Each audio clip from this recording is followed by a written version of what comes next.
Okay, so far we've looked at two different types of succession, primary succession and secondary succession. Primary succession happening when there is no soil left after a disaster, such as a volcano, and we just have bare rock.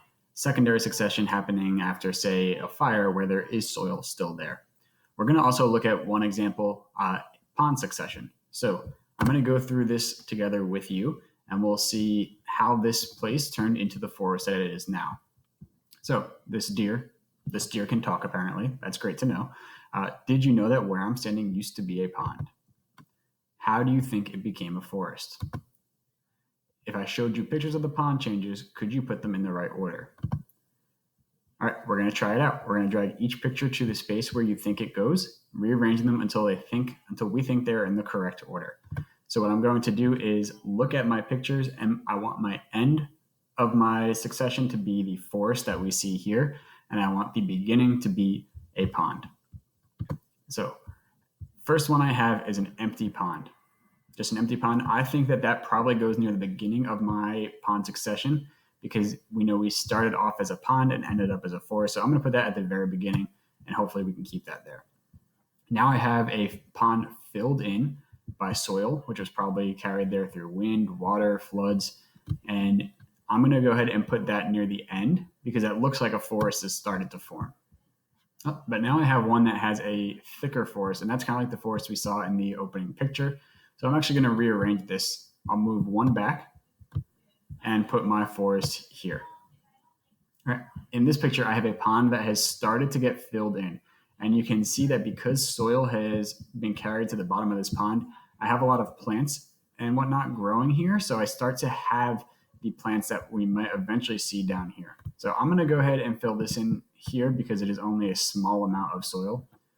Right, now I have a pond that is mostly filled in. There is some grass starting to grow on that soil that is filled in our pond, but we do still have some water. So I'm going to go ahead and put this picture after my partially filled in pond.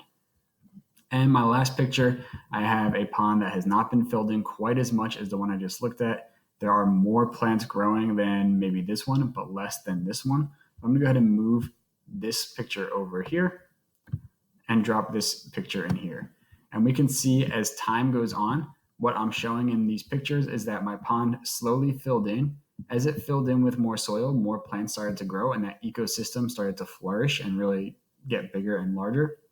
And then by the end, I have an entire forest built right on top of where this pond was. This happened naturally over a really long period of time. So let's just check our work and make sure we're right. And it looks like we are correct. Here's a quick slideshow of what actually happened.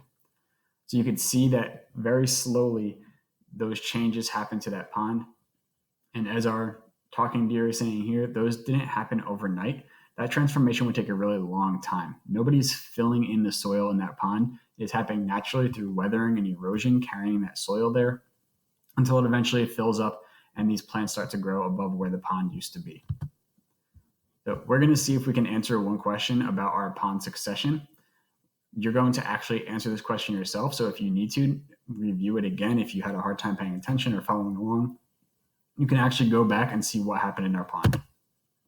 So we want to choose the summary below that most accurately describes how a freshwater ecosystem, such as a pond, can change to a terrestrial ecosystem. The terrestrial ecosystem is like what we saw at the end with all the plants and animals. A, factors such as wind and animals introduced new plants to the area, which kept the soil from eroding.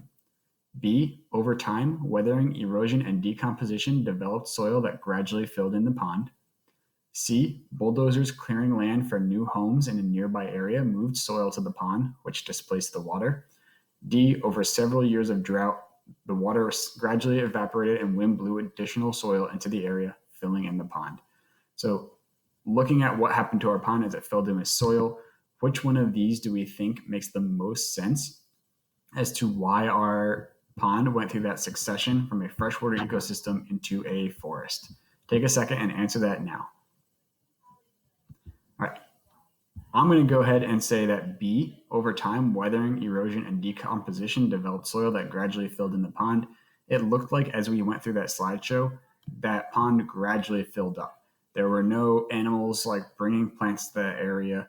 Like A says, there were no bulldozers clearing new homes and dumping soil into the area. This happened naturally over a long period of time.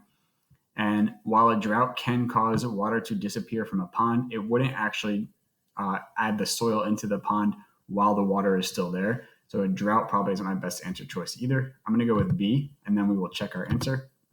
And B was correct. So we can see how a pond can actually be filled in through weathering, erosion, decomposition, and go through succession to become a forest like this. Since there was soil there, that would probably be secondary succession. This is a really good example of a secondary succession.